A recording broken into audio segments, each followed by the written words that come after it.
It started small. Missed calls. Short replies.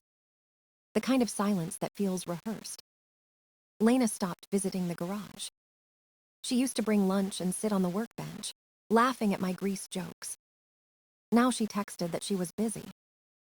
Her phone stayed face down, always charging, always private. She wore those wireless earbuds like armor. Music, she said. But her eyes weren't listening.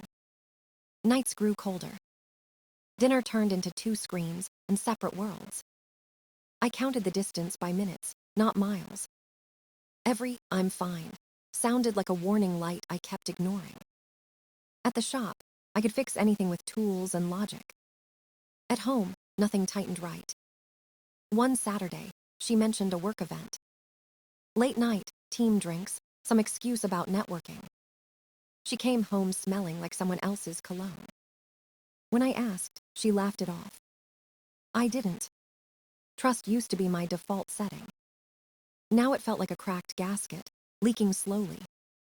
Then came the barbecue. Chris showed up with his usual grin, loud and charming. We'd been friends since high school. He'd been my brother in every fight and every rebuild. Lena arrived late, holding store-bought brownies. She looked tired, but when she saw Chris, her whole face switched on. Their laughter was too bright, too timed. She touched his arm once, casual, practiced. My stomach twisted like stripped threads. When they disappeared to grab ice, I watched the clock. 22 minutes. They came back with inside jokes. Haley, his wife, noticed too. Our eyes met across the patio. No words. Just understanding. Driving home, I asked the question I already knew the answer to. What's going on with you and Chris? She rolled her eyes. You're being paranoid. I said, I'm being observant. She said, women can have guy friends. Sure, I said. But not like that. She turned away, muttering something about insecurity. I stayed quiet. Silence makes people honest eventually. That night, I sat at my desk and opened a blank spreadsheet. Old habit. Columns, dates, notes. I logged her work hours, commute times, and every outlier. The numbers didn't lie. Extra mileage. Late night text patterns. Days off that didn't match the school calendar. Nothing dramatic, but nothing clean either. I learned her routine better than she knew it herself. Data replaced doubt. I wasn't hunting emotion. I was building evidence. You can't fix betrayal, but you can measure it. The more I recorded, the calmer I became. Every lie added another row. Every excuse turned into a timestamp. One night, I backed up her cloud just to see. Messages, photos, locations. I didn't read them yet. I just labeled the folder, nothing to see. Because one day soon, there would be. It happened on a Thursday night. Rain tapping the windows. Her perfume stronger than usual. She climbed into bed like a stranger. We barely spoke. Halfway through, she whispered his name. Chris. Clear. Sharp. Like a wrench hitting concrete. I froze. Every part of me stopped moving. The ceiling fan clicked once, twice. Then silence. She opened her eyes, realizing too late what escaped. I didn't, she stammered. You did, I said. Her face twisted, searching for a lie that fit. Then she dropped the act. You heard me, she said. Chris makes me feel alive. He actually sees me. I sat up calm. So this is love. She nodded like it was a confession worth respect. He's leaving Haley. I'm leaving you. We already planned it. I looked at the wall. The framed photo from our first race hung there, dusty. You think you're soulmates, I said. She smiled, cruel. We are. You and your shop can die together. Her ring hit the nightstand like a coin toss. You'll be alone, Aaron. Always will be. I didn't shout. Didn't beg.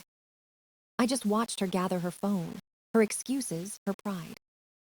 Get your things, I said quietly. You're staying at your parents' tonight. She laughed.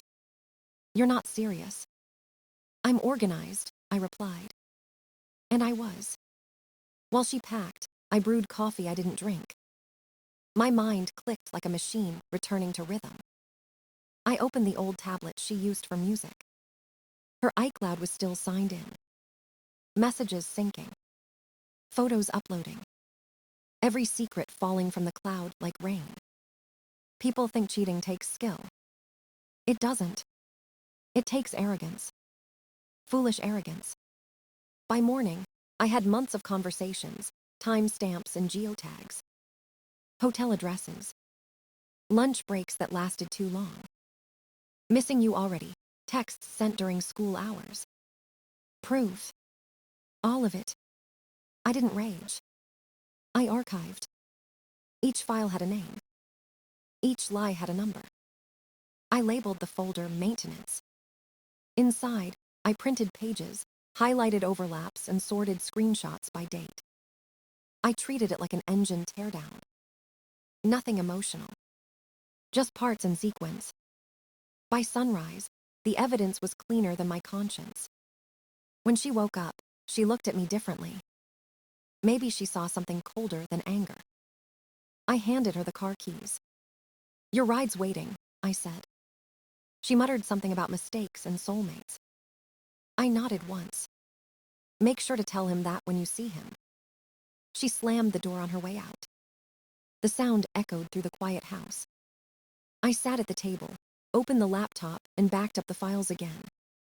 People destroy trust with passion. I rebuild order with proof. It was no longer about her. It was about precision. Because once you hear the truth whispered in your own bed, you stop fixing hearts. You start building cases. 2 days later, I called Haley. She sounded tired before I even spoke. I told her we needed to meet. Neutral ground. A quiet coffee shop 1 town over. She arrived with no makeup and red eyes. No small talk. Just waiting. I know, she said before I started. I just don't have proof. I slid the manila folder across the table. Inside was everything. Dates. Messages. Hotel receipts. Even the photo metadata. She flipped through the pages in silence. Each line changed her face a little more. By the 3rd page, her jaw locked. By the 5th, she was steel. They mocked us, I said. She nodded once. I saw it, she whispered. 2 months ago, he forgot his laptop. He begged me to send a file. When I opened his browser, there was another email account. Different name. Different profile. He told me I imagined it. She closed the folder slowly. What do you want to do? She asked. Nothing loud, I said. Nothing illegal. We make it clean. We make it hurt where they live. Her lips pressed together. Work and money, she said. Exactly, I answered. We sat there like 2 surgeons planning an operation. No shouting. Just strategy. She pulled a notepad from her bag and wrote. Receipts feelings. I almost smiled. For the first time, I wasn't angry. I was focused. We built a list. She had access to his company laptop. I had a prenup that protected every asset tied to my garage. No naked photos. No gossip. Just violations of policy and contract. The kind that left paper trails. Haley promised to handle Chris's side. Emails. Expense reports. Leads he'd been rerouting for side jobs. She knew where to look.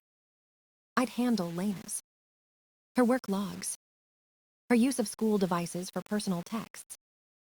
Her leaving early on school hours. We shook hands like partners in a business deal. No comfort. Only purpose. That night, I scanned the last page of her messages. Chris bragged about the plan. Leaving his wife. Taking mine. Starting fresh. It read like bad poetry. I printed it and slid it under the word evidence. Next morning, I called my lawyer. He spoke like a calculator. I liked that. We reviewed the prenup clause about adultery. Proof voided her claim to spousal support. He smiled. "You're covered," he said. Haley texted later that evening. She had everything she needed from his computer. Screenshots. Emails to clients he wasn't supposed to contact. We didn't toast or celebrate. We just confirmed timestamps. Our revenge wasn't rage. It was paperwork. We didn't plan to ruin them. We planned to let their own choices do it for us. And by the time they noticed, we'd already filed the forms. Monday morning, I filed the papers. Irreconcilable differences, the box said. But every document screamed betrayal. My lawyer, Davis, handled it like routine maintenance. He filed for divorce under the adultery clause. Proof attached, highlighted, sealed. Lena would get nothing beyond what she brought. No house. No savings. No alimony. The law didn't reward infidelity here. Haley sent her report the same day. Chris worked in regional sales. He used company leads for personal side deals. Emails, invoices, Venmo transfers. All of it tied to his name. She gathered every screenshot, every timestamp. Her report was clean, clinical, devastating. It went to compliance and HR in one click. We never mentioned the affair. Companies don't care who you love. They care who you cheat on the clock. Within a week, HR confirmed receipt. A case number. Investigation open. Meanwhile, Lena's school got a packet from me. Just data. No drama. Times she texted during school hours. Photos she sent from district devices. 2 absences matching hotel addresses. Attached, her signed ethics certificate. Proof she knew better. Administrative leave came first. Termination followed. It was all in the minutes of the next board meeting. Cold lines in a public record. I didn't smile. I didn't need to. My inbox started to fill. Her lawyer wanted to discuss settlement.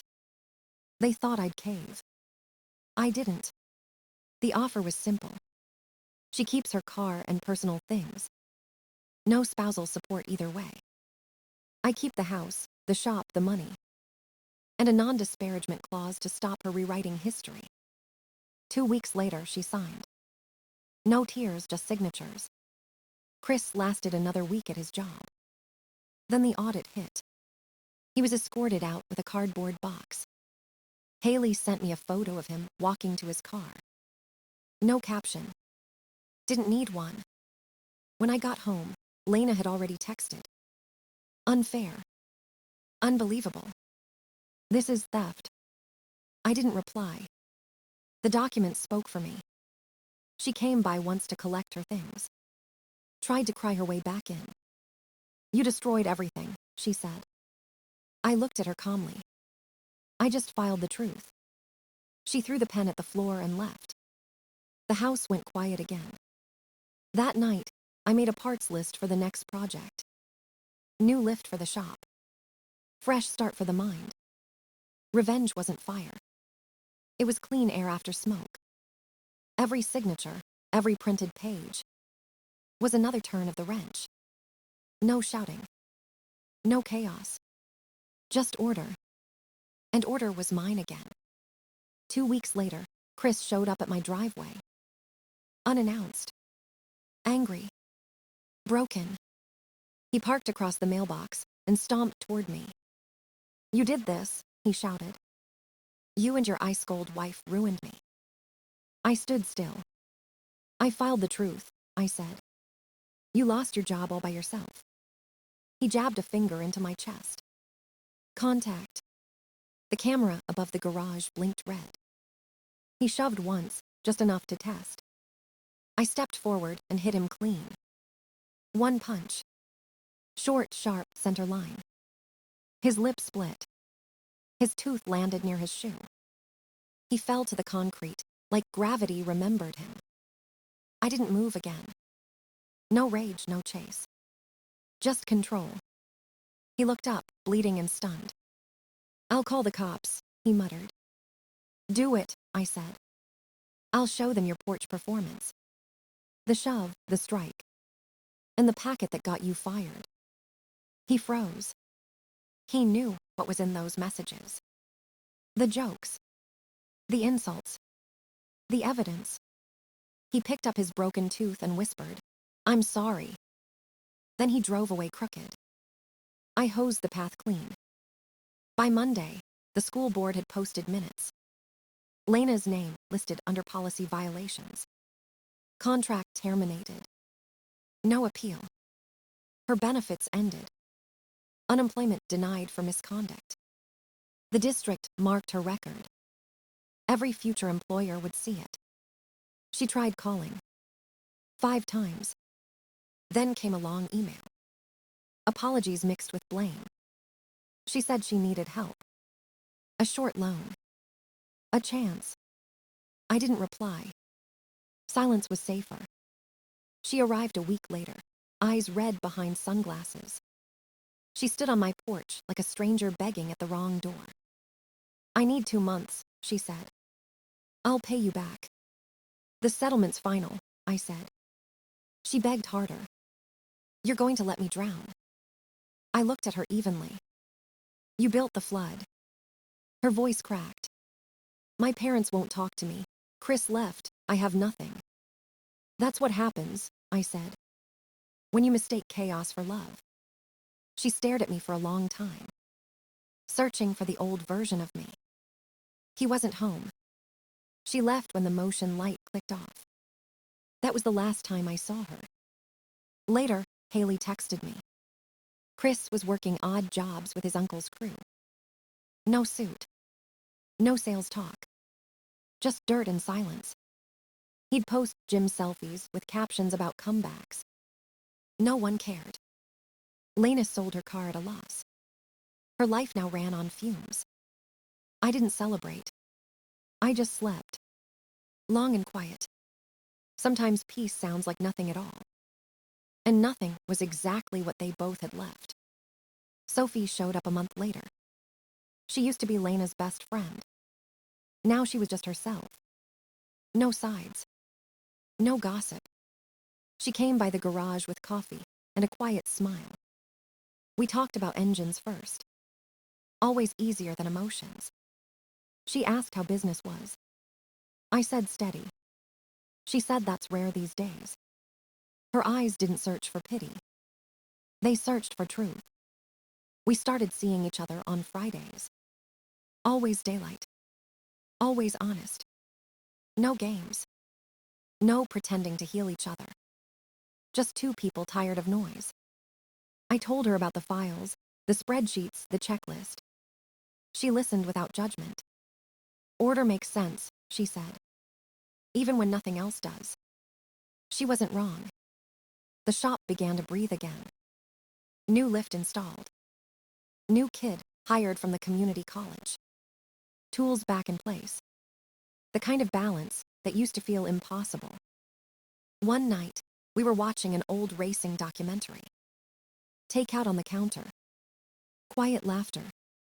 Then pounding hit the door. Hard. Not confused. Drunk. I checked the camera.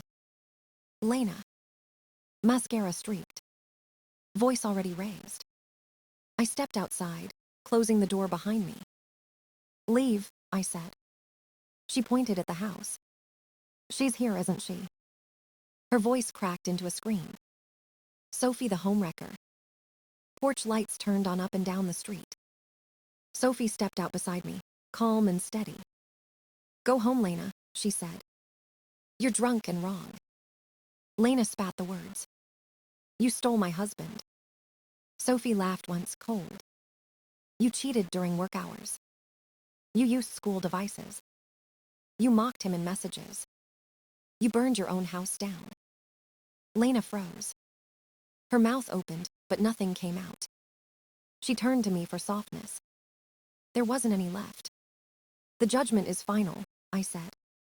"Don't come back." Her eyes filled, but her voice stayed bitter. He'll get bored, Sophie. He only loves his shop. Sophie's answer was clean. He loves what runs right. That wasn't you. Lena stumbled off the porch, missed a step, caught herself, then drove away into the dark. We locked the door, sat in silence.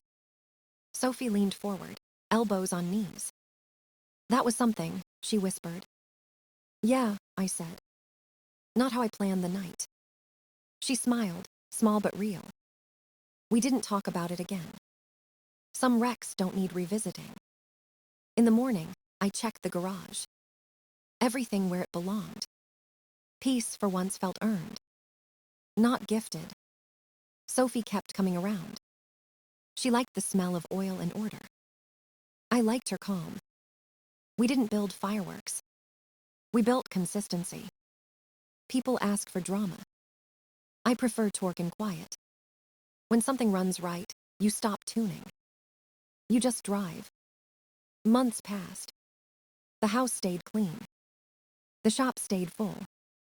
The silence finally felt like peace, not absence. Lena never called again. Chris vanished into small jobs and smaller pride. Haley moved on quietly. Sophie stayed. No labels. No pressure. Just presence.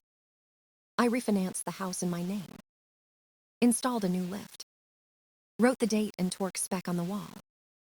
Every tool had its place again. Every plan ran on time. I stopped checking old folders. The files were proof once, not purpose now. One evening, Sophie handed me coffee and said, "You seem lighter." I said, "I'm finally tuned right." Outside, the sky went quiet. Engines hummed from the street like steady heartbeats. I thought about what revenge really was. Not rage. Not victory. Just restoration. People chase closure like it's loud. But real closure sounds like a wrench clicking once. Work done. No speech. No fireworks. Just balance. Revenge wasn't a weapon. It was order. And order at last was mine.